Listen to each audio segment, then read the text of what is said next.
can speak to your children about things you can't really talk to them about in other settings. And my dad was very much that way.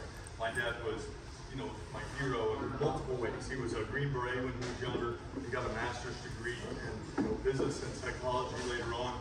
And my dad was one of those guys that if I told him I was flunking math at home, I was going to get my butt beat. But if we were out in the woods hunting, and I went, oh, I'm really struggling in math. He'd say, all right, let's duck hunt, and then we're going to talk about the math. So X is the number of ducks we don't know. Y is, you know, and he'd start trying to break down, you know, and teach me math. But, you know, if there were questions about girls, you know, or something like that, there were times that you couldn't ask them, and there were times that you could. So what I think is great about this group is that we all understand that passion for being outdoors, the passion for seeing something awesome. I was hunting in Arkansas literally yesterday with a friend, and he felt bad because I hadn't seen a deer. I hadn't gotten a shot. He's like, man, I'm so sorry, it's rough. The weather's high. And I was like, I'm watching an otter right now. I gotta go. And, you know, I spent 30 minutes watching an otter play around. And it was like, that's, you know, it was awesome. It was as good as shooting anything. So what I'm gonna do is I'm gonna just share some unique stories with you. A quick background. I've been very fortunate in my career doing what I love to do. It started out managing an archery shop. That led to a job with Dart International, which is an interactive target system company. A lot of people may have heard of them, but they came up with the first video target system. So basically there was a big screen and you would shoot an arrow at it. When the arrow hit the screen, the video would freeze. And it was a training system, so you would see video of elk walking across the screen. And when your arrow hit the screen, the same millisecond, the video would stop and an overlay graphic would come up showing where the kill zone was.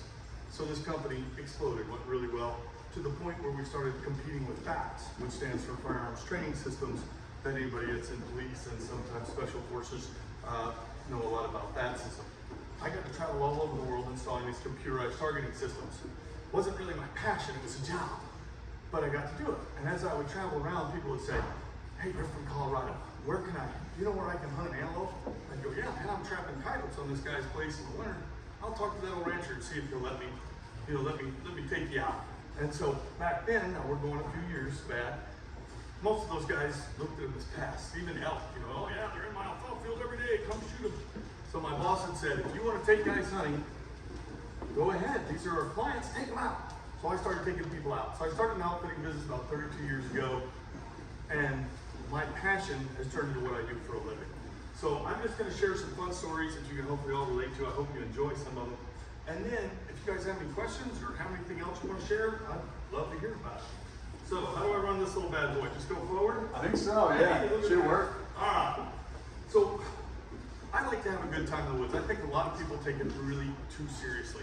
And guiding hunters for 32 years now, I've seen all types of hunters. We got Paul Ryan, the ex-Speaker of the House, came out with us, and he shot his first elk ever with a bow. A lot of people may not know that Paul Ryan's a bow hunter, but he is. And what's awesome is Paul Ryan talks about that he's a bow hunter, which is rare for politicians. A lot of them, if they bow hunt or hunt, they kind of try and keep it quiet. But Paul Ryan's always been proud of that. So, but sometimes people would come out, not Paul, he was a great guy, but they're too serious and they're too intent on the kill. And they're missing the sunrise or the hummingbird that lands on the tree next to them. So I would always try to lighten things up a little bit, and I would have fun.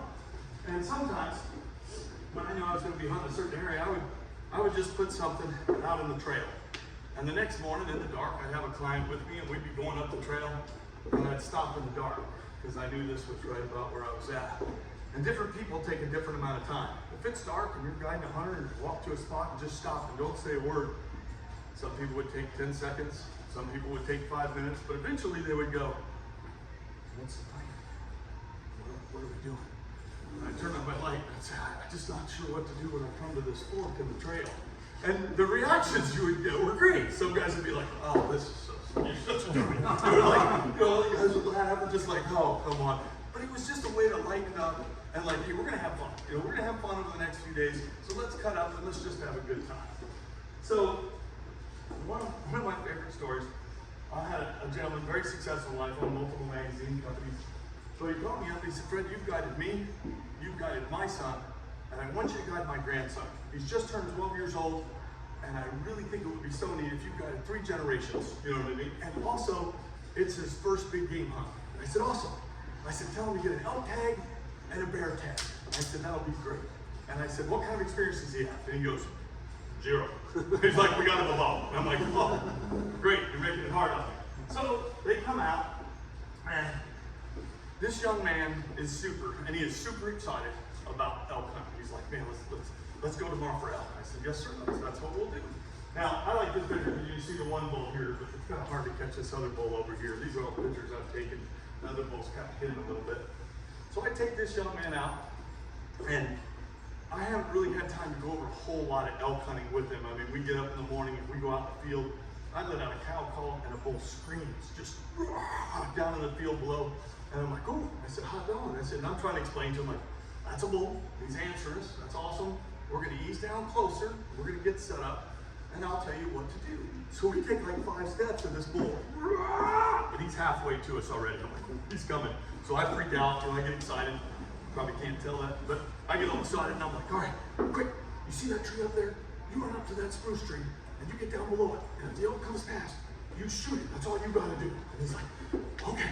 So I run back like 20 yards, I cow call again, this bull rips a bugle, and then he's coming. And I get so excited because I look and I see the bull and he's coming. It's a young bull, he's not, not a giant bull like most of we think of in our dreams, but this is a 12-year-old kid, this is awesome.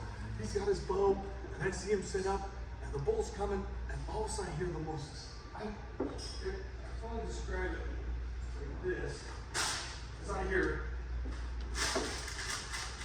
this horrible noise in front of me. And I stop and I'm looking like, what is this noise? And the bull that's coming in, he stops, and he's looking. And I realize that we're both looking at the kid. And I'm like, I don't know what is going on up there, but something's going on. So the bull stops, he stands there frozen, he turns and he takes off. And I'm like, oh, it was such a good opportunity. Like, he should have got this bull. And I walked down, I'm like, did you see the bull? He goes, yeah. I said, did you try and get ready to shoot? He goes, man, that was probably a bad time to open up the hand warmer. You don't want to hit somebody else's kid, right? So I'm like, yeah, buddy, that was a really bad time. But I'm trying to be an optimistic guy, and I'm like, hey, it's okay. I'm sure we'll get another chance at a bull. Don't worry, it's okay. So we go back to camp, and his grandfather's there. And I tell his grandfather what happened. I said, man, we had a great time. Here's what happened. And he laughs and he goes, that's what I wanted you to take him. I said, what do you mean? He goes, I don't have the patience to do that. I was like, awesome. So I'm the one that gets through what your grandson is taking. So the best part of it was, I'm trying to think of what to do, and it was a little hot that afternoon. So it started off cold in the morning, but in Colorado, a lot of times it heats up and it'll stay kind of warm in the afternoon. So I thought, man, it might be good for bears. So I say to this 12-year-old kid, I said, hey, do you want to go after bears this evening?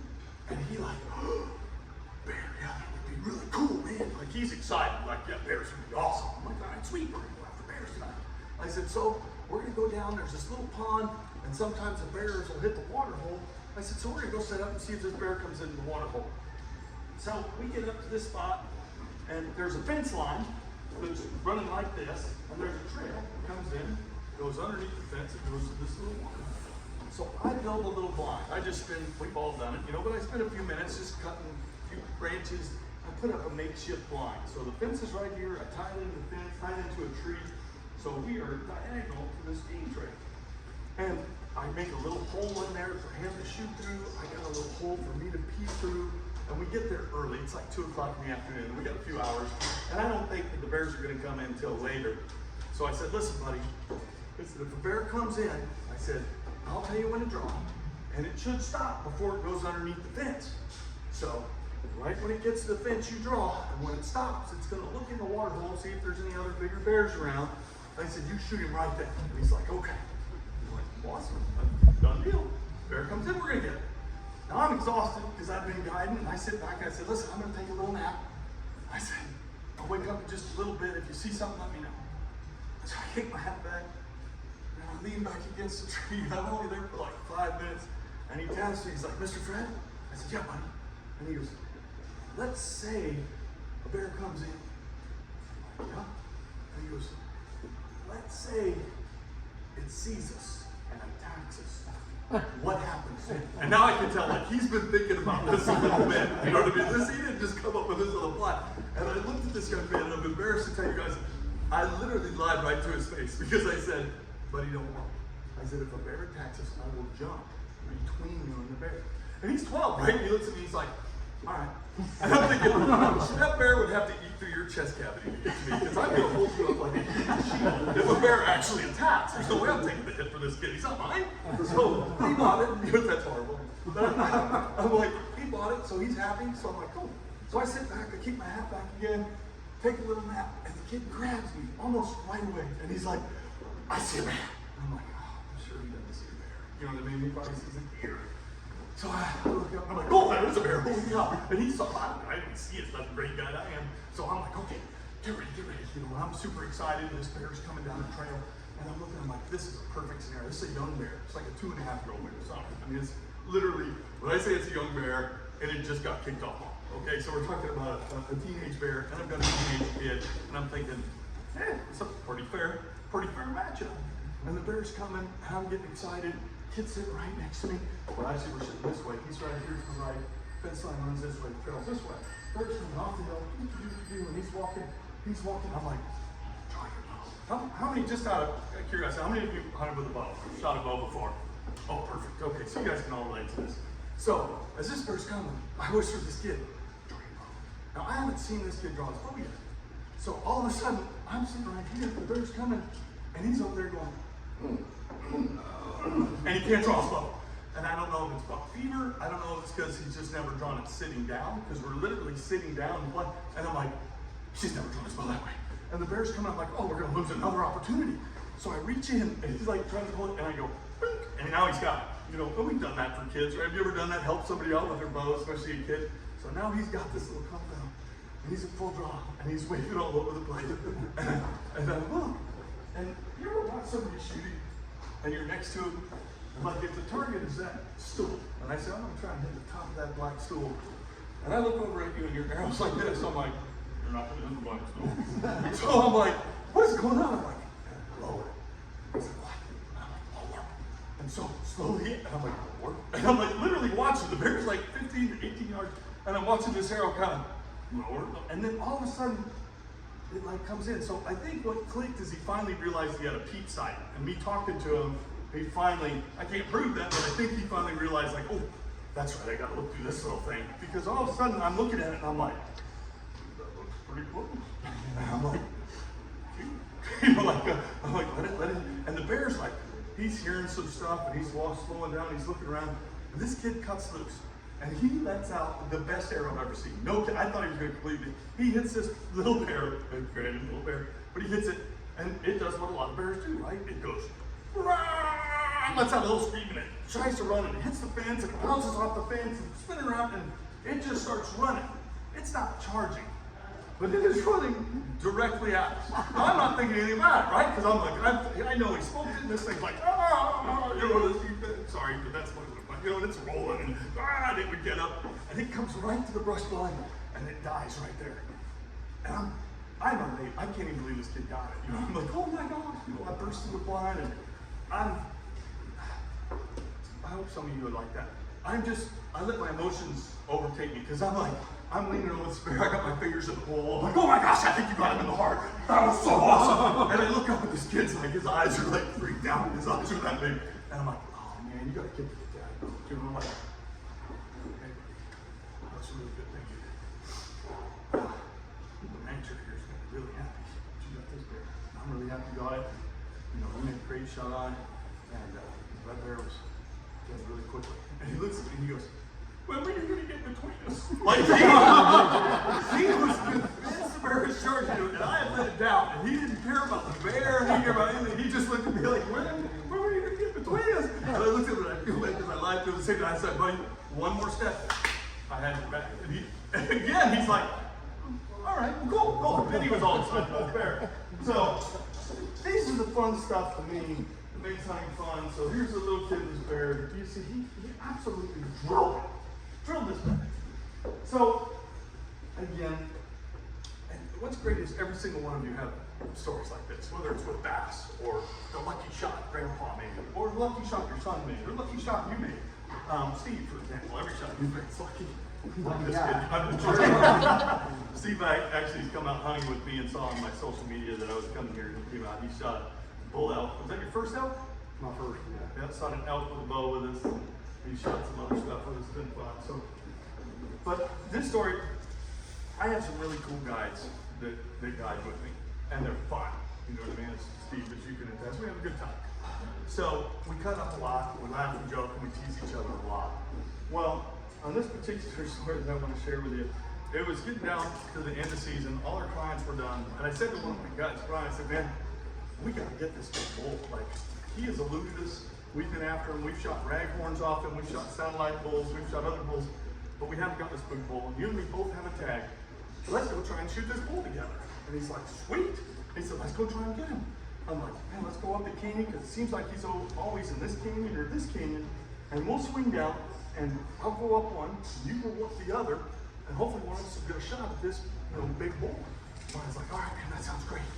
So I go around to the bottom of my canyon, and I see Brian get to his, and I waited a little bit, because I thought, if the bull's in his canyon, and he spooks it over in the next canyon, it'll be in the canyon I'm at. So I'm gonna increase my odds. So I wait for a little while, so I give him plenty of time to hunt up his canyon. And if he got it, great, but if he didn't, maybe it would run over to mine, so I was lucky. So I start easing up mine, and I'm going real slow, and I'm looking, and you guys have all been there with deer and turkeys and everything else.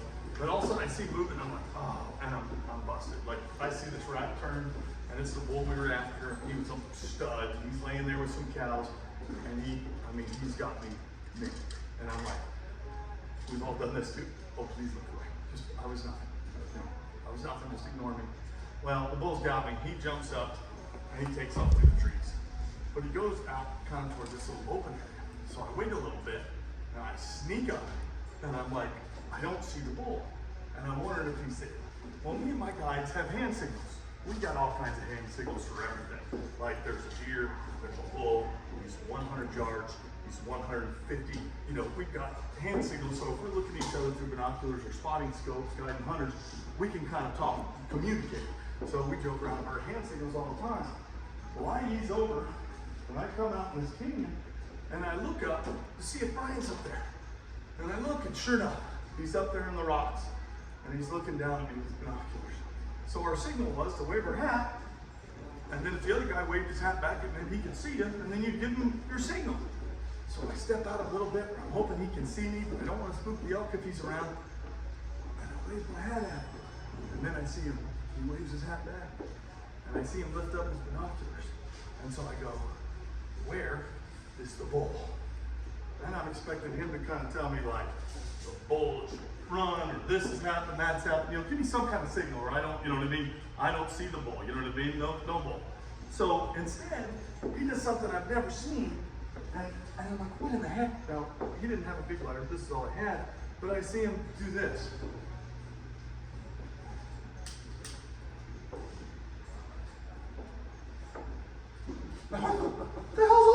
What is that? I have no idea what he's doing. So I can't tell what he's doing, so I get my spotting scope out.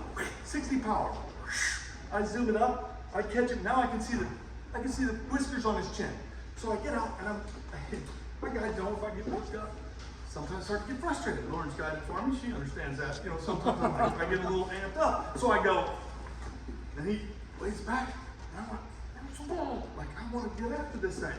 And I'm looking at him through the spotting scope, and he goes,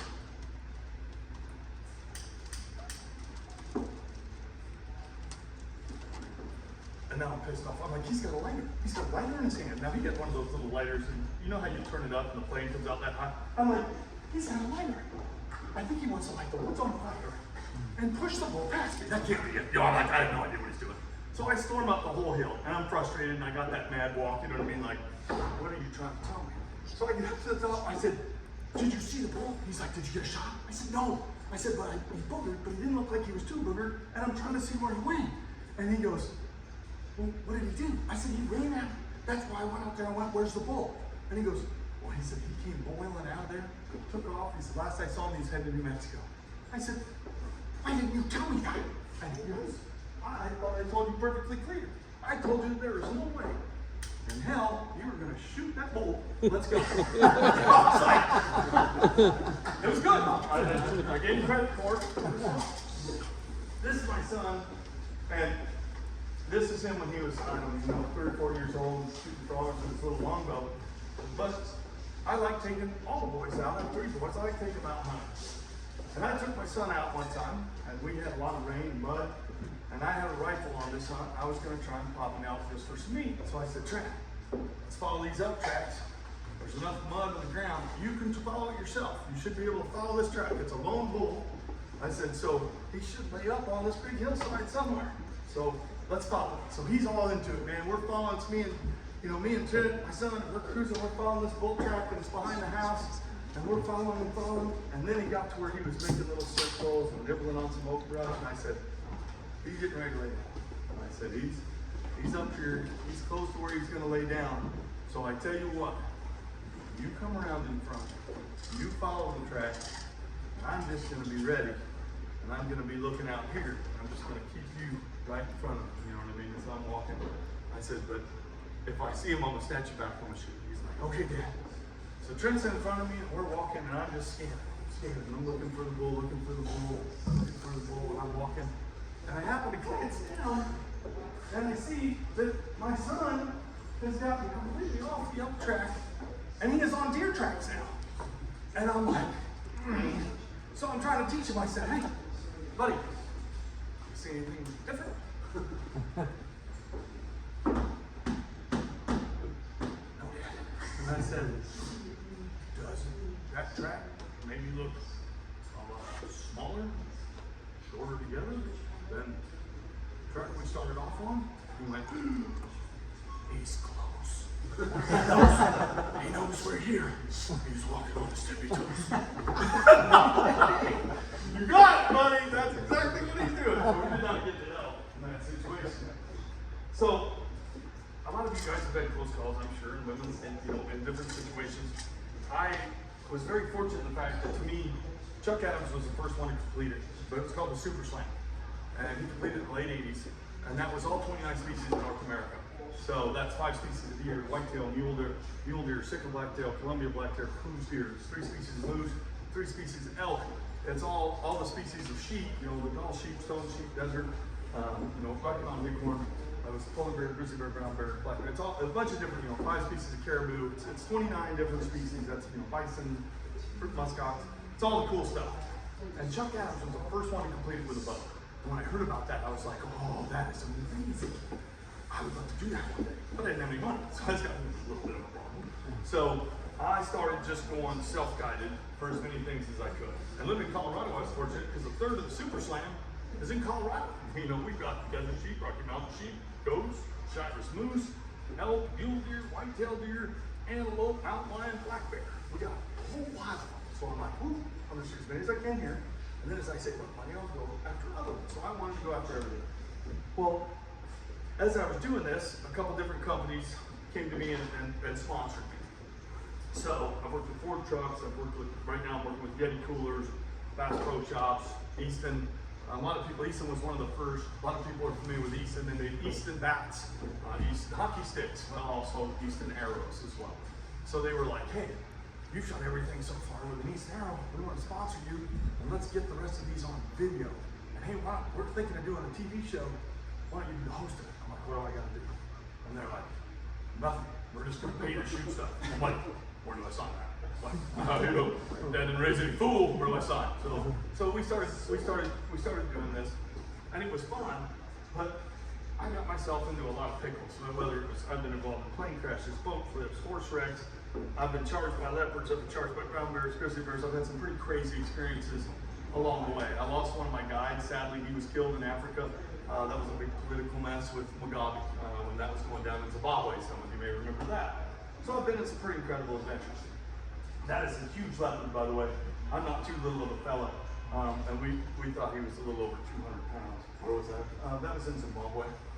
So the next time I went to, again, it's just fun. I try and see humor in a lot of things. And although I've been in a lot of close calls, whether it's plane wrecks, where search and rescue was looking for me, or boat flips, things like that, I'm that guy that usually gets lucky. You know what I mean? Somebody else may get whacked, but you know what I mean? Like, hit or, you know what I mean? A bear may scare the heck out of you. I'm like, whoosh, I get away. You know what I mean? Or a snake may strike, and I'm like, yeah, I got you, but I'm good.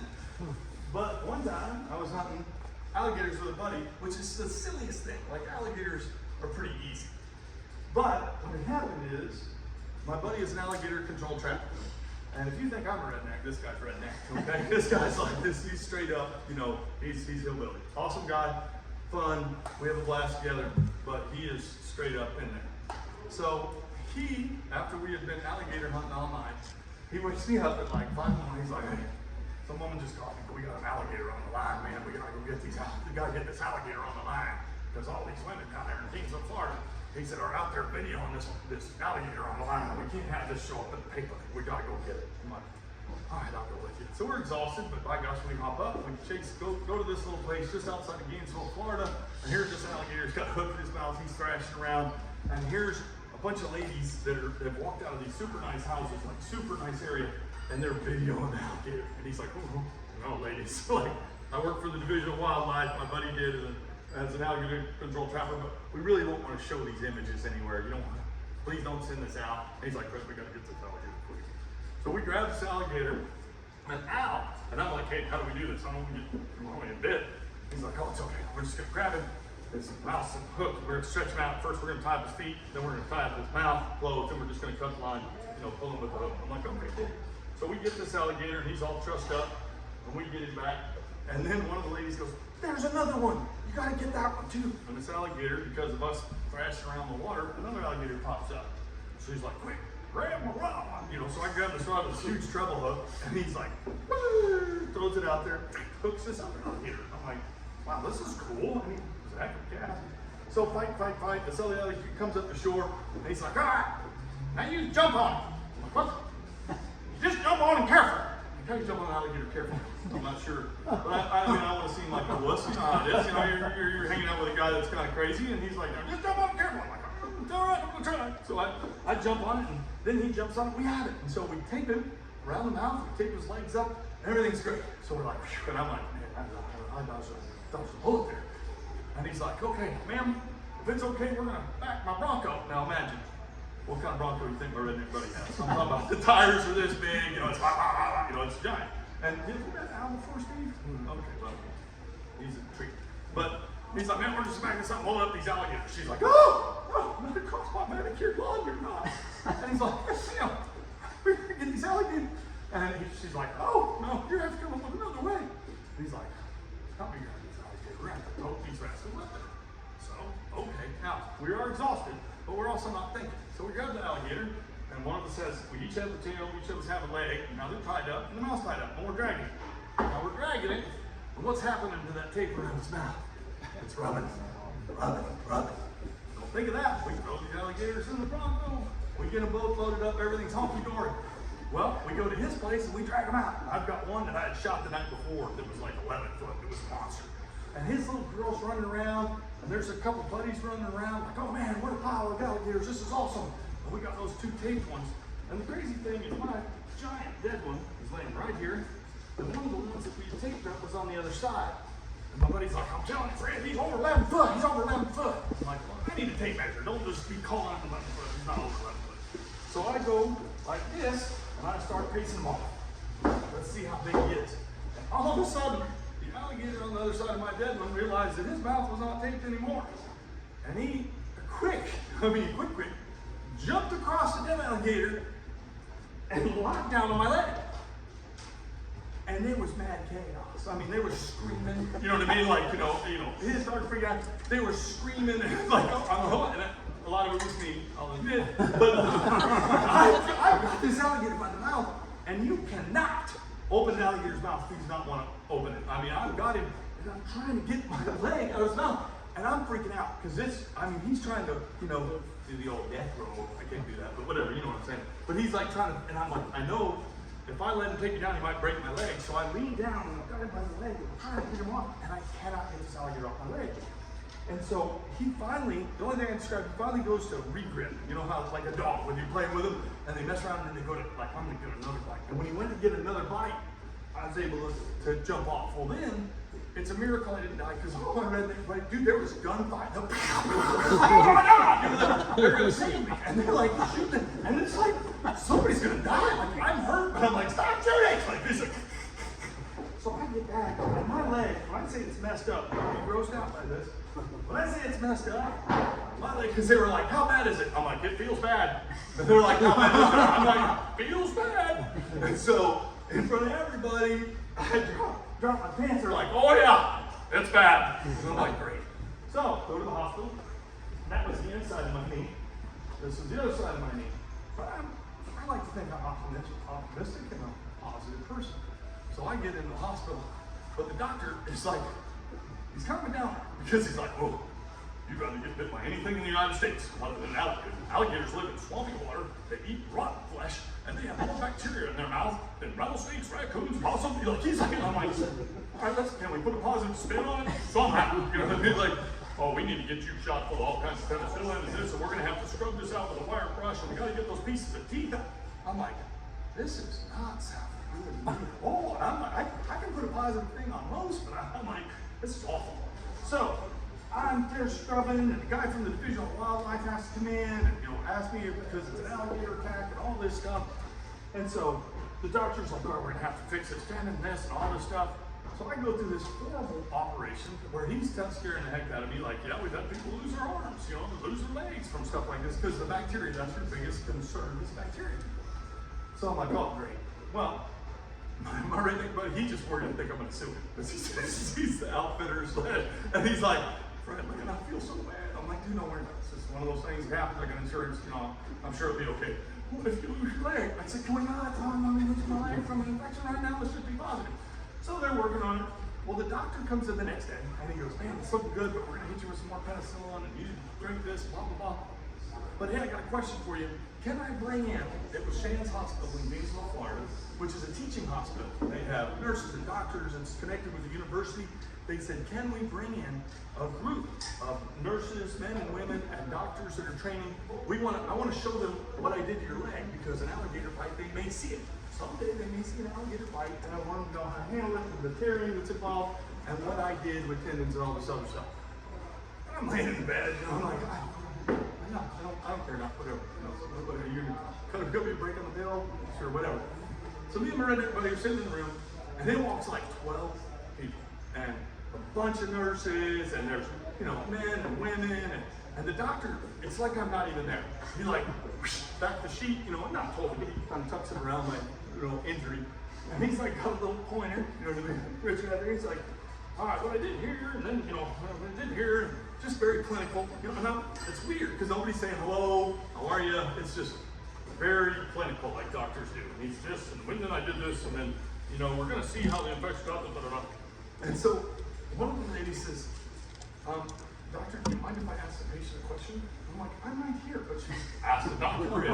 She can ask me, and he looks at me and he says, is it okay? And I'm like, yeah. And I thought it was going to be something about the bite, and she goes, how did the alligator bite you? Now, I just told you guys a true story. Right? What really happened. That's not really a great story. It makes me look stupid. It makes my buddy look stupid.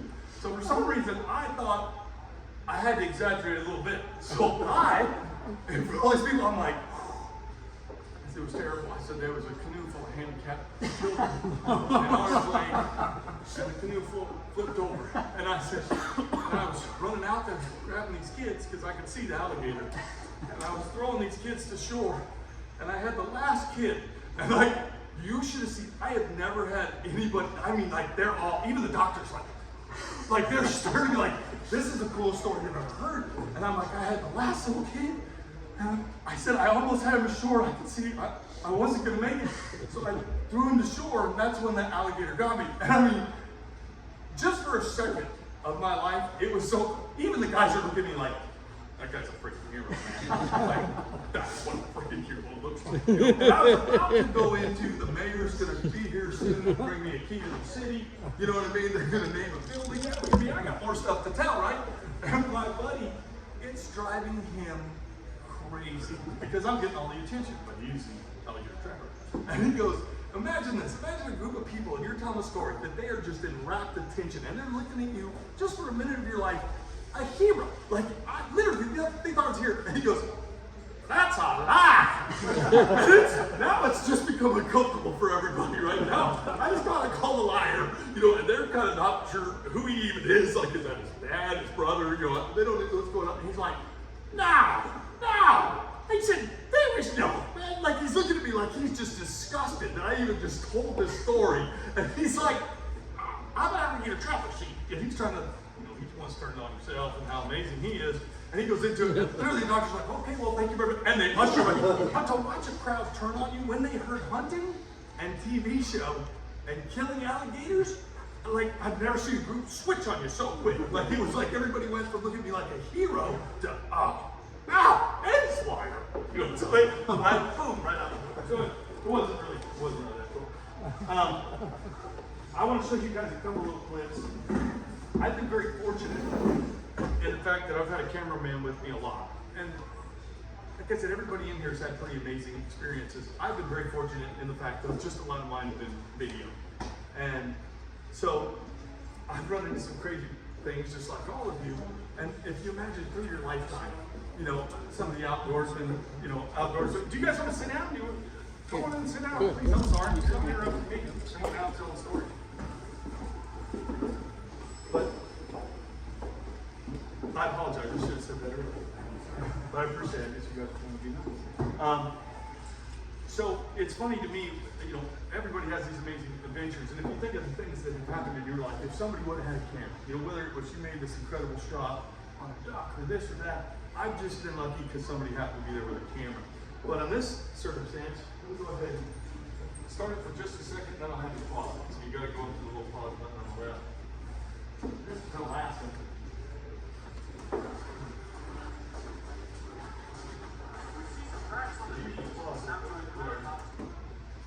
So what you got to do is, if you don't have the pause over here, it goes all the way. So, I'll swear. So to give you a little background, I went on a grizzly bear hunt. Fred Bear, how many people know who Fred Bear was? A lot of people who know Fred Bear was great. Pretty amazing, famous bell hunter. He was one of my mentors. He didn't know it, but he was. I grew up reading Fred Bear's field notes and, watching his TV show when I was a kid and all this stuff. So when I finally went on a grizzly bear hunt in Alaska, there's a few pauses here, I finally get to go out on this hunt in Alaska, and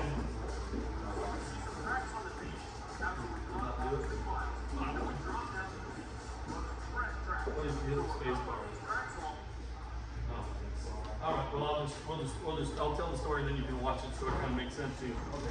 But I went on this hunt for grizzly bears. I was super excited. I wanted to go on this hunt. And have you ever been on a hunt where you went, man, I really wish I wasn't here. I wish I was home wishing I was hunting. Because it was one of those really bad trips. Like the weather was miserable. No, we hadn't seen any bears. It was, it was rough. And here I went on this hunt. I was so excited. The guys were not impressive. They were crude. They were out of shape. They were drinking. Just everything that I didn't think. I'm like, man, Fred Bear didn't talk about this. This is supposed to be this amazing experience. And I'm not impressed with guides. I'm not impressed with Gary. I'm not impressed with this. I was like, but I'm trying to be upbeat. I'm like, man, something's gonna happen. Something's gonna change. We're gonna see it. At some point, we're gonna see a bear. Well, the guys that pull their boat up, and that part is not on here, but the guys that pull their boat up, because we went to go inland and glass a lot, and when we came back, the tide had gone out. And those guys live up there, so you would think they would be used to the tides going out, but our boat is like 50 yards from the water, and I'm like, whew, how are we gonna get this big metal heavy boat back in the water? And they're like, yeah, we're just gonna have to wait for the tide to come back in. I'm like, when's the tide come back in? About 12 more hours. So we just sit there freezing to death around the fire. So now, when the tide comes in and finally we get the boat back in the water, we've been up almost 24 hours. So we're in the water, and if you ever YouTube it, if you want to see it, you can see, we're driving back and there's, icebergs hitting the side of the boat. We're in the, Bering Sea and it's just miserable weather. But as we're going back, I happen to look up on the shore and I'm like, there's a bear. And I'm so excited, like there's a bear. But nobody was excited but me, because I'm exhausted, they're all exhausted. I'm like, there's a bear, we're going after it. And they're like, there's no way we can go after it. The waves are crashing on the rocks, we can't land here. We've got to find a cove where we can pull the boat in. So we go way down and we pull the boat into this little protected cove so, I can bail out of the boat and go after this with my guy. So we bail out, and we're going down the beach, and I'm going fast because I don't want to get there. You know what I mean? I live in Colorado, it's about 7,000 feet, so I'm used to, you know, all of a sudden I'm in Alaska at only 3,000 feet, so I feel like somebody's giving me an oxygen bottle. I'm like, let's go. So I'm cruising, my cameraman's right behind me, and the guy is falling way back. But I just keep going, like I want to get to where we saw this bear and try and shoot him. And we hear this whistling way back. And my cameraman says, hey man, God wants you to stop. I'm like, why? And he goes, it's illegal for you to be outside. Like, you know, you have to have him within sight. And I was like, why can't he keep up? Then he needs to keep up. So I'm standing there and I'm just talking smack. And I've learned that when I talk sometimes I'm braver when I'm talking about something than I actually am in a real situation. Because I'm talking and I'm saying to my cameraman, I'm like, man, it just drives me crazy that I even have to have a guide with me. Like, to me, it's just me and the bear. Like, if the bear eats me, then that's fine. You know what I mean? And if I get the bear, then great. But I don't feel like I even need a guide with a gun because I didn't have a gun. I was like, I'm trying to go after it with a bow. That to me is more natural. And, you know, I don't even, you know, I wish I didn't have to wait for him. And so my cameraman goes, hey, just so you know, I don't feel that way at all. I want the guy with the gun right next to us. I think that's all beautiful. And you don't care if the bear eats you, but I'd rather have the guy with the 375. I'm like, all right, well, I'm glad we got that worked out, Mike. Thank you. Now I know where you stand. So the guy comes up and he's like, you guys got to slow down, got to stay inside. So we take off again, and it's this little game where, like, I get 200 yards ahead of him or 150 yards, and he whistles real loud and he stops, and I'm like, oh my gosh. So when this video starts, we're walking down the beach, the guys are cut up, and you'll see I go up this little hill. Now, I went up this hill, and as I'm going up the hill, the guy whistles again, because you'll see I'm starting to top out the hill, and I'm about to go outside, and I'm following the bear tracks. We finally made it back to where we found the tracks, but the bear had left the beach, and I'm like, dang it. So I'm following the tracks up this little hill, not thinking that there may be a giant bear at the end of the tracks. I'm just excited following the tracks. I get over I'm just cresting the hill, and he whistles at me, like, hey, that's enough. And so I turn around and I wave at him, like, okay, I'll stay here. And I hear something this way, where the bear following the tracks. And I'm like, and I turn around, and this giant, and when I say giant, I mean giant grizzly bear, Boone Crockett, is standing up, way bigger than me, and he's looking at me like I am nothing. And this is where I learned that I'm not as brave when situations actually happen, because just a few minutes ago I was like, just be a bear. Like, it's bear gets me. You've never seen somebody change their mind so quickly. I was like, get back up. I'm like signaling, like, run, like, hurry, there's a giant bear right here. I didn't even think of shooting the thing, because he stood up and was so intimidating when he looked at me. I was like, oh my gosh. And then he just slinks back into the ground. So now imagine, because where the video picks up, you're gonna see the guide runs up, and my cameraman was actually behind the guide at this point, because he was videoing me, you know, one of those beauty shots going over the hill. So when you see the video, my guide is running to catch up with us. So go ahead and play it. Are we doing something wrong here? Yes. It's just this operator. That's how we heard. That's how we did.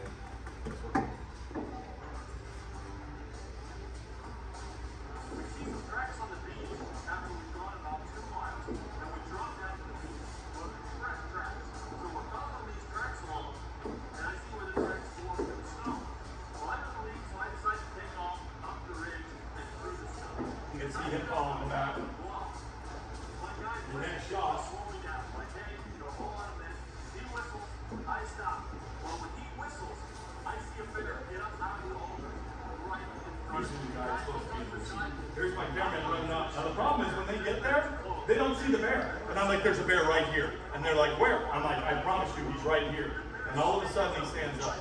I like your back up to the right. So I shoot him there.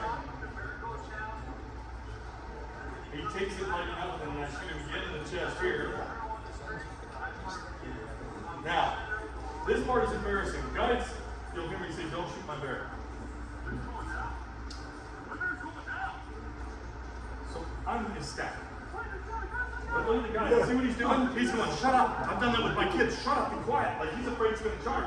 I turn around. I think he's trying to give me a high five, and I grab his hand. You know how embarrassing that is to see that later? He was going, shut up, be quiet. I turn around, go, high five. And I grab his hand, and he's trying to shake me off his hand. Like, no. So, ended up, that bear was a Boone and Crockett. It was a monster bear. It was pretty awesome. But I'm glad this happened before the next thing happened. So let's go ahead and go to the next one. Now, in Alaska, the Department of Wildlife has used this next video to show that there's certain circumstances where you don't have to provoke a bear. They can just decide that they want to come eat you. And on this next one, I was in the last one, a brown bear hunt. This was a grizzly. I was on a brown bear hunt, and we were going down a river in a raft, and we'll show that to you in just a second.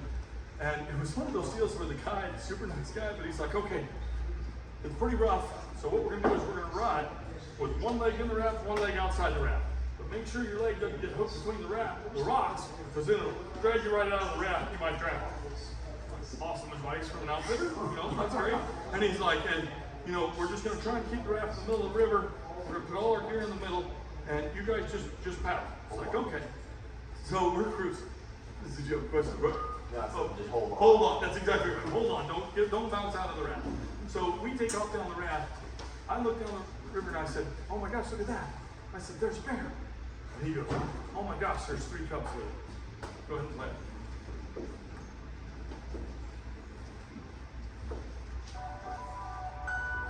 We filled up the little raft with a foot pump. We had it rolled up in that plane.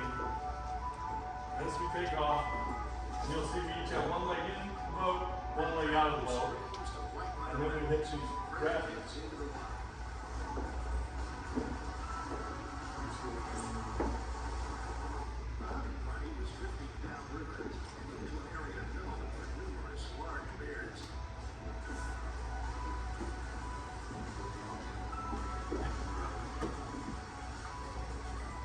This is my last one, it'll just take 2 minutes.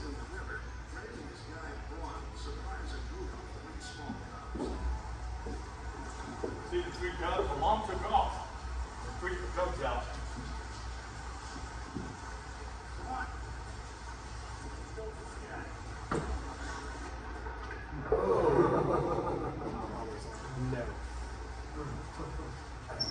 People have asked me, what did that feel like? I said, you couldn't have got a grease BB in my ass with it. I'm closest to the bear. So, pause it for 1 second. Well, that was a shot. Go ahead and stop it for a second, because I just want you to watch a couple things real quick. That's me. Did you? Oh, there you go. Nice job. So, the sow actually runs over her own cub here coming to us. But what had happened is the bear tried to avoid confrontation. The sow did exactly what she should have done. We came around the river, I saw the bear, and then the guy went, oh my gosh, look, there's 3 cubs too. And it was like, whoa. And literally, I didn't have a weapon. Our bows were even, tied down in the middle of the boat. There was another guy that was hunting. He had a compound bow tied on the top. The guide was the only one that had anything, and he was carrying a 500 Smith & Wesson. Okay, now this part's interesting too. So right here, he's got his hand on the raft, but he is starting to sit up. Like this just got serious, because all of a sudden we heard her in the bushes. The sow ran, but I'm sure the cubs had never seen mom run from anything. So they freaked out. Instead of following mom, here was a raft. They had never seen people. They were just confused, and they would stand there, didn't know what to do. Mom's in the bushes and sees this raft drifting closer. So all of a sudden, we hear her start huffing. Now, what happened is, imagine the situation. All of a sudden, we see a bear. The sow's in there huffing. What does everybody do? They stopped paddling, right? Everybody stops paddling because you're all looking. So when we stop paddling, what does the raft do? It turns, and I'm closest to the bear. I'm like, this sucks. Why did everybody stop paddling? But I don't want to be the guy to go, like to try to put somebody else closer. I thought that would be kind of a dirt move, so I'm not going to do that. But I don't like that I'm closest to the bear. So the bear charges, runs over its own cub coming. But what's interesting, I want you to watch 2 things. One, it's all he can do to draw and fire that 500 Smith & Wesson. And he shoots right in front of him. Now, he's either full crap or he's the most calm guy in the world, because I said, why didn't you shoot that bear? And he said, Fred, the only 2 places I could have shot that bear to drop it instantly were in the brain or the spinal cord. That's the only 2 shots you can put on an animal to drop it instantly, especially a brown bear sow that big. He said the odds of me hitting a brown bear sow on a full charge out of a bouncing boat in the head or the spinal cord are almost 0. He said I could have for sure hit its center mass, but had I shot that bear center mass, it would have known it was hit, and it would have jumped on you, and I would have had to take the next shot and shoot it off you. And he said, very calm. He said, so my only hope was to try and turn the bear shooting in front of it. And then my next shot, if that didn't turn the bear, was to shoot it off you. And he kept going back to that. Shoot it off you, shoot it off you. Like, I'm like, why is it shooting it off me? So he was very calm, but if you look at a couple things I think are interesting, it's all he can do to get it and just fire. Like literally just get the gun out and shoot one shot. The bear does turn. She turns about from me to you, very close. You'll see her ears are back. It's not a bluff charge. She's coming to, defend her babies. She thinks it's a threat to her babies. But what's interesting is even after he shoots, and watch for this, after he shoots, she turns, like makes a little kind of a little bit of a U-turn over here. But at one point she turns almost broadside to us to look at us and make sure we're not getting closer to the cubs. Had that boat stayed where it was at, or had the water drifted as close to cubs, she would have turned and I believe come straight back. And then I'll tell you what happened next. All right, go ahead. Almost done.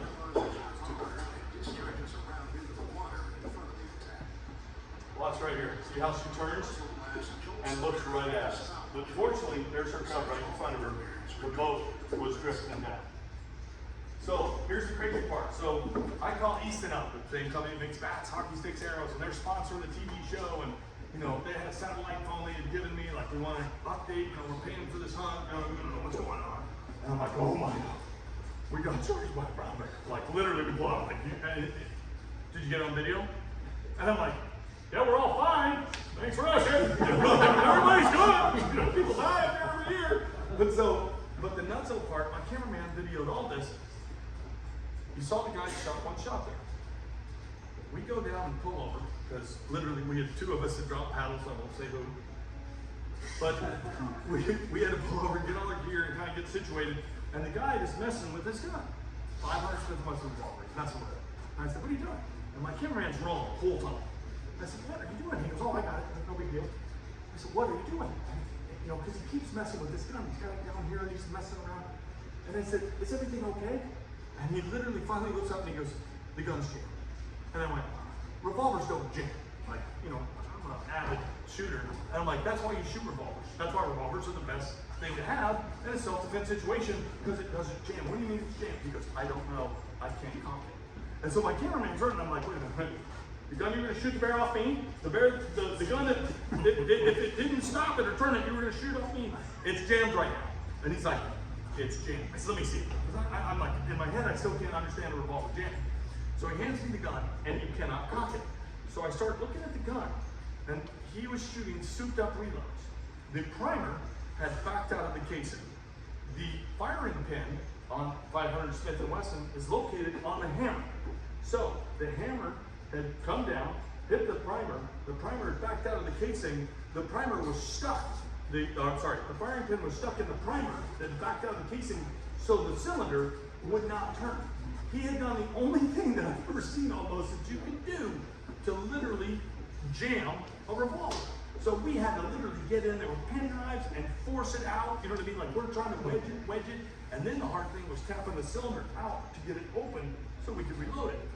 So when the show came out, I said, why didn't you show that? Like they had this whole show coming together. I said, why didn't you show the revolver jamming? To me, that's almost as crazy as a brown bear attack. And they said, Fred, we would hear from Smith & Wesson's attorneys within the day. That is their most popular self-defense handgun for situations just like that. So if we said a 500 Smith & Wesson jam, they said the only way we could pull that off is if we made your friend look like an idiot. We made whoever reloaded those bullets for him look like an idiot because then they followed Sammy's specs or the proper reloading manual. The primer wouldn't back down the case. They said, so do you want to make him look like an idiot, the other guy make him look like an idiot, and spend half the show explaining why it wasn't Smith & Wesson's fault that, this 500 came. So that's just an interesting little story. I appreciate y'all's time. I appreciate you guys allowing me to come here and speak with you. Does anybody have any questions before I just close her up? Yes. How did you pack out that grizzly? Great question. So it was a huge load. We brought it to the boat. So you know what? I hate to say because I really don't know. So anything I said would be just a guess. I would say I run 2,000 pounds. I run cattle, so I would say he was between 800 and 1,000 pounds on it. I mean, he's a big bear. Just the hide was, just the wet hide, just that was over 100 pounds for sure. Like it was ridiculous. Like needed help standing up. But then we hiked it to a boat, and they came around with the boat. Once the weather had come, we couldn't even get the bear out that day.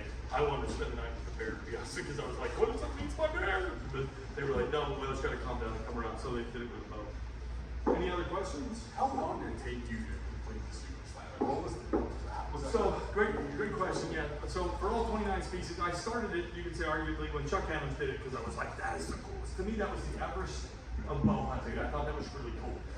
So you could say theoretically I started when I was 20, and I got it done when I was probably 45, something like that. So it took me probably 20, 25 years. How many other people have done it with a recurve? I was the first one to do it with a traditional bow. Chuck Hammonds did it with a compound. I did it with a recurve bow. So to me, that was just something I wanted to do.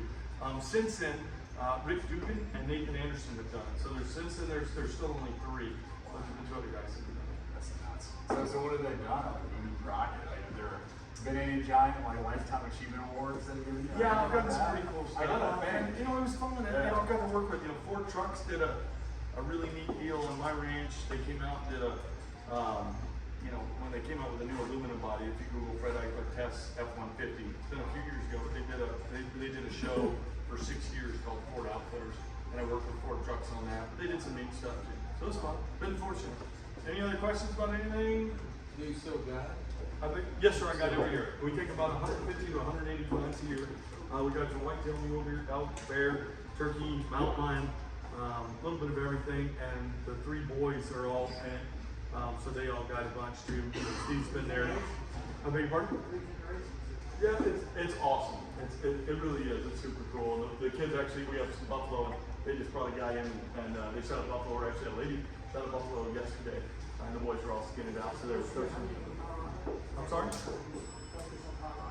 Yes, sir, that's where I live. Yes, sir. Yes, sir. So you're talking about Buffalo, Colorado. Yes, sir. So we've just got in there. Obviously, they're domesticated buffalo. We've got them, we've got them in a few thousand-acre ranch, but we've got them in a pasture just for the meat and the experience. We'll have some people come out because they want to get the buffalo meat and just shoot a buffalo. So I don't know if this guy's like this, but I like think about hunting 150 times a year. You're hunting 150 times. You ever get bored? Does it ever get old? Does it ever get like that? Jay, that's a great question. My dad was very concerned about that because I was so passionate about hunting when I was younger. When I started doing it for a living, you could say, he's like, I just don't want you to lose that. This is your passion. And sometimes when you turn your passion, into a career, you might start, it hasn't yet. You know what I mean? Now, other times I get tired, or times when I'm like, oh my gosh, I just want to, I want to get a deer. You're like, come on, I wish the weather would switch or this would change.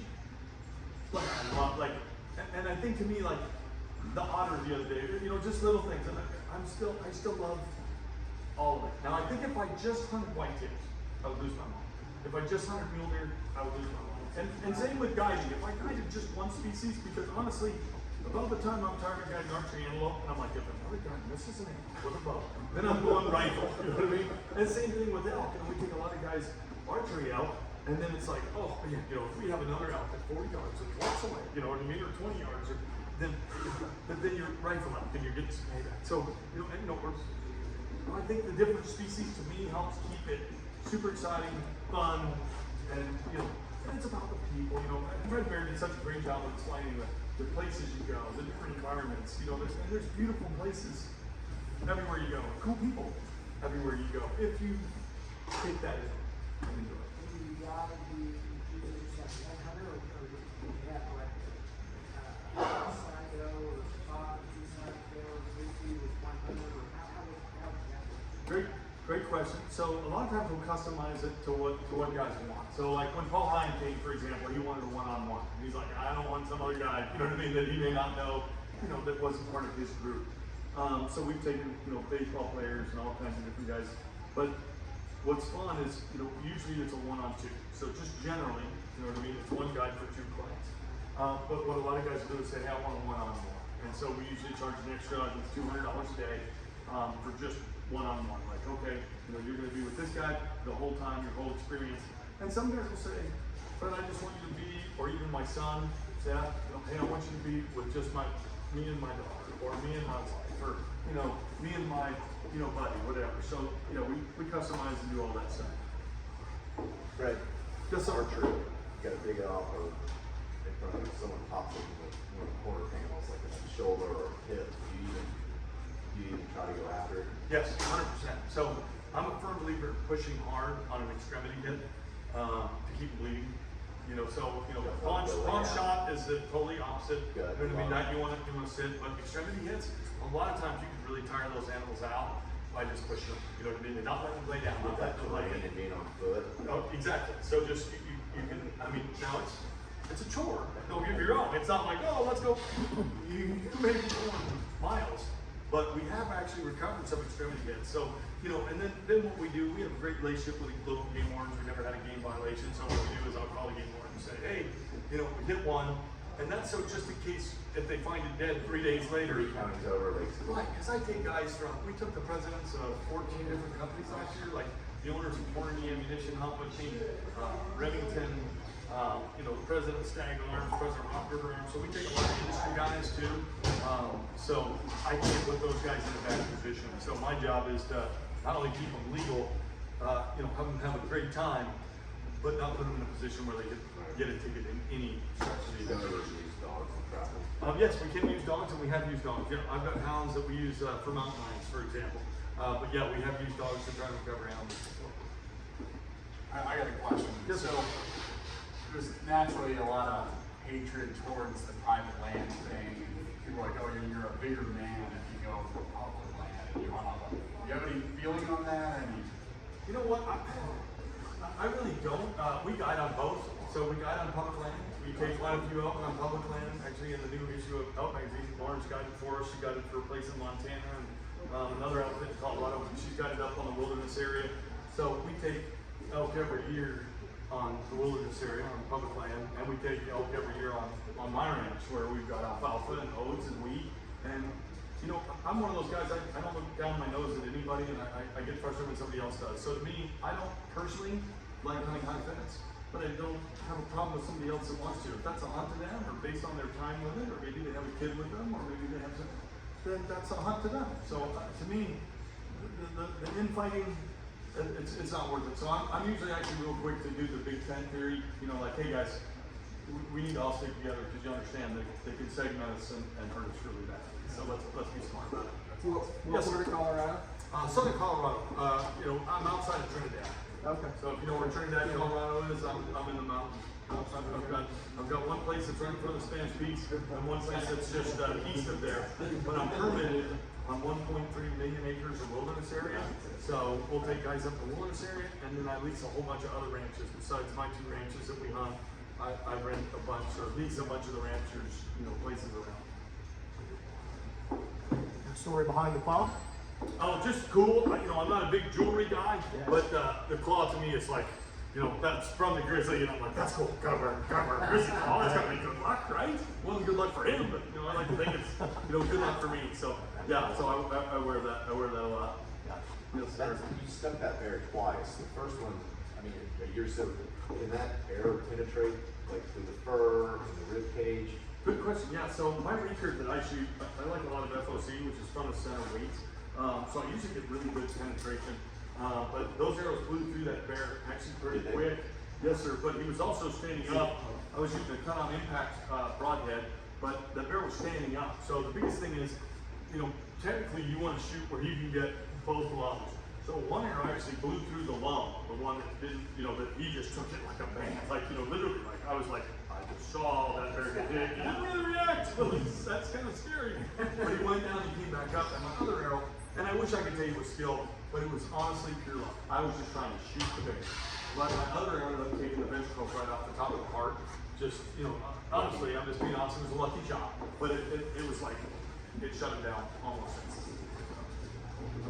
But I mean, that's the shot he gave me. And what we found out later, after seeing the brown bear charge, that bear decided to charge, and obviously wasn't scared. But that bear ended up having a dead seal. So when I had seen it on the beach, walking on the beach, that bear picked up a seal. And on the whole video, you can see the seal and the whole 9 yards. Because I go up and go, oh my gosh. So, but he would have defended that, and that's why he didn't leave it. And so I think because he came up, looked at me like trying to, you need to go. And then when those guys came running up, he was like, what in the world? Like, what's going on? And stood up again. But had that bear decided to charge, which, food or babies, that's why they charge, I would have been toast. After watching that other brown bear, how quickly it covered, that ground, nothing I could have done. I got one final question. Yes, sir. So, out of all the, I asked this earlier today, but out of all the animals in the super stand, what was the most difficult? And do you have any stories of that? All the sheep. The sheep for me were the most difficult, but I love those hunts that push me mentally and physically. Pushing me mentally is very easy, but they push me physically. So those are the ones when you're just grinding and you're exhausted, and you're tired, and you're beat, and you're just like, oh my gosh, for some reason I like those, and so it's an issue with me because I like that stuff. And some people aren't as into it as I am, where it's like, go, don't sleep. Like, okay, there's a sheep over there, let's keep going after it. But they're also the most difficult because they're hard with rifles, they're in, the most difficult terrain to hunt, and it's generally open terrain because you're above timberline, and I'm trying to get within not only just bow range, but a recurve. So, take that range and cut it in half. So, that's a little more challenging to get it within that kind of range. But yeah, I've been involved in, like, we've had planes wreck, where search and rescue was looking for us. My plane went down one time. We were on the cover of the Wasilla newspaper, and I didn't even realize it. But there was, I think, 53 small plane crashes that year, and they sent out 13 planes looking for us.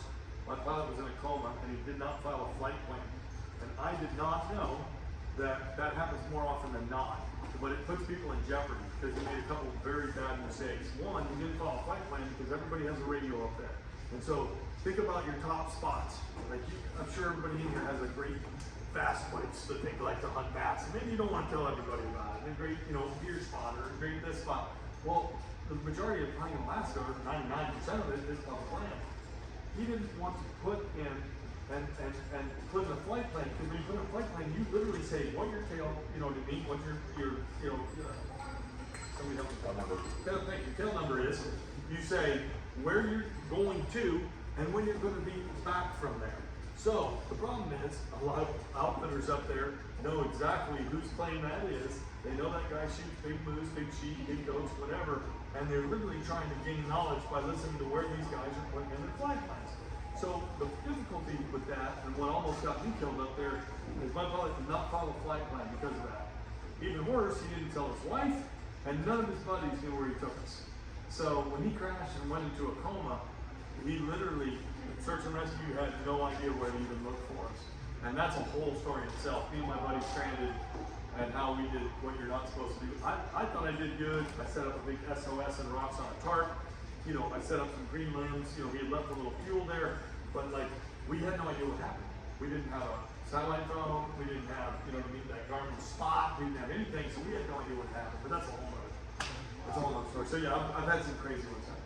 Well, one other little sidebar. What advice would you give to an aspiring sheep hunter? And if there's something that they can do to get prepared before their first sheep hunt, what advice would you give them? Mental. You know what I mean? And we talked a little bit about that. Yeah. I mean, physical is a huge part of it, but everybody in here, and again, most guys are successful businessmen and successful businesswomen. Pushing yourself, most people don't push themselves. They don't push themselves, whether it's mentally, whether it's, work related, whether it's, people have no idea how far they can push themselves. Like, a lot of people think, 8 hours, that's a long day.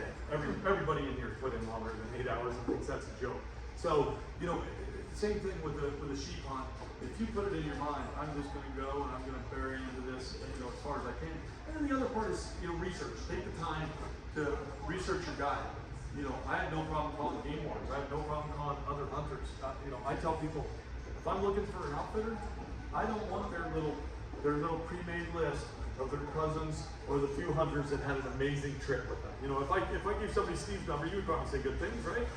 Most of them. They said, okay, bad jokes, but you got guys that have been with you hunting that had great hunts or harvested with you every time, and they're gonna say great things. And one thing that I've done with outfitters before is I've said, give me the names of people that didn't harvest with you. Because then you're gonna find out, if those guys didn't get an animal, but they go, man, I saw some, the guy was great, You know what I mean? I didn't get an animal because it was my fault or the weather. Blah, blah, blah. I gained more information from people that weren't successful with an outfitter guide, that paid their money, but didn't come home with an animal, but still went. Man, I had a great hunt because I think the guy had a good area, had this, had that. So, I say with almost any hunt, before you spend your hard-earned money, it's a good idea to do some research. I talk to like local game wardens, you know what I mean, before I go a lot of times. I don't do it all the time, but I'll talk to local game wardens and say, hey, what do you think of this outfitter? Now, game wardens can't legally go, boy, he's got the worst outfitter in the state. But they'll go, you might want to do a little research on it. Or, I think on that one. There's little things that you pick up on, you go, okay, got it. You know what I mean? That's all I needed to hear. So there's things like that. I tell people, do your research and you'll have a better experience because there's no guarantee. And that's the great thing about hunting.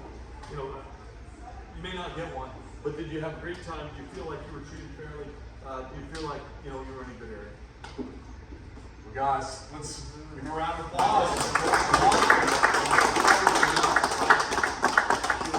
You look at the concept of doing it with a rifle or doing it with a compound bow. It's the hardest thing out there on the reaper. It's nuts. It's just so cool hearing those stories, those near-death experiences. Are nuts. Fred gets tired of guiding. I think he can make a different story. He already has, man. I appreciate it. He's already doing it. Have a good time. No let off. Right. That's right. Yeah, there's no let off. You're right, 100%. That's awesome. And it's fun. I write for a bunch of different things. Just have fun doing what I love to do. So cool, man. Well, it's so awesome having you. We got more coming. So we've got Zach Bolton coming up here in June. It's kind of insane to think we had two really close together, and June's our next one, if you can believe it. So we got him coming. He's a videographer for Stone Glacier. He's not only done a ton of big game hunts, but he's also done a good amount of saltwater too. So it'll be great to have him and talk a little bit more about what it's like building an outdoor brand. We have Durrell Smith, who's a famed upland hunter, dog trainer. He's bringing his dogs later this year, so that should be pretty cool. Dave Hahn, he's climbed Everest more than any other non-tripper on the planet. That should be intense. And then Simon Gosworth, essentially like the pinnacle of steelhead fishing. This guy is world renowned in his understanding of steelhead, and he's going to be unbelievable. So we've got a good slate for us the rest of the year. I'm going to just tell you, for the raffle, here's what we're going to do. We got a little bit of time still before they close. So my thought is to give you guys enough time to look at the items and buy the tickets. At 5:25, we're going to regroup, and I'm going to go through and raffle off the items. We could wait for another time, but we're not going to. So we're going to do it today. So take a look at the stuff. The only one that is not here is the bow. So I've already bought a ticket, so if you want to compete with me, go ahead. But anyways, there's 5. So what you do, you go to fellowshipoftheoutdoors.com, type in the search bar raffle, and you'll see the tickets come up. You buy one, we're gonna put some in a hat. May or may not be a Bass Pro hat. Sorry, Orvis. But anyways, we've got that all set up. So anyways, 5:25, I'll be here again. But thanks again, guys, for everything. So appreciative of you. And again, we'll be in touch on the fundraiser event for next year. We are, just for what it's worth, we're looking at Chris Fowler potentially as our presenter, which will be great, as well as an auction and a raffle, so it should be fun. But anyways, thanks again, and enjoy some food and drink. On the longboat, just so everybody knows, that's the fair archery. I was actually talking to the president before I came in here. It was supposed to be here, so actually what they did is something unique. They said whoever gets the longbow, they can pick right or left-handed and pick the poundage. So they're kind of going to do whatever you want there on whoever gets the longbow. I'll make sure to tell them that. I'll make sure. Is this